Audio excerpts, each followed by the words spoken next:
Baba, katika jina la Yesu Kristo, tunakuomba kwa ajili ya ibada hii na kwa ajili ya neno hili nitakalolitoa mtumishi wako Rasta. Naomba Mungu tusaidie, naomba utubariki kwa ajili ya neno hili. Tuseme amina. Amina. Sasa nataka nitoe neno, lakini kabla sijatoa neno, kwanza tupende sana ibada vijana, maana ibada ndo nguzo kubwa katika dunia. Sisi wote tumeumbwa na Mungu na wote waja wa Mungu. Alafu imeandikwa kwamba maisha ya hapa duniani ni machache, sio kama ya mbinguni.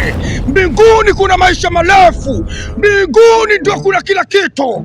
Mbinguni hizo pamba unazokunywa utazikuta magunia na magunia. Mbinguni hao wanawake utawakuta kila sehemu.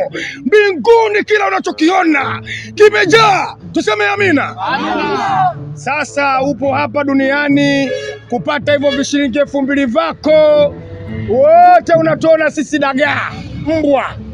Wewe mwanadamu na sisi mwanadamu tumeumbwa na Mungu, pumzi tumepewa tuje kutoa neno.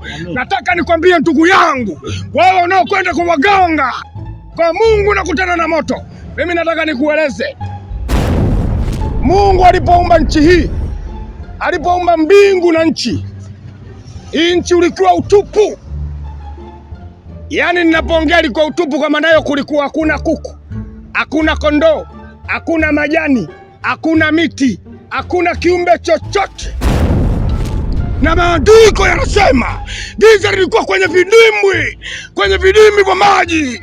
Giza ndilo lilipokuwepo, na Mungu akasema juu ya giza tokea nuru, ikawa nuru. Kwa hiyo jina la Yesu libarikiwe sana. Amina. Kuna mwenye matatizo, mimi ni nabii mtumishi, nimetumwa nije kuombea. Kama kuna mwenye matatizo, mwenye swali, haja nimuombee. Tuseme amina jamani. Amina.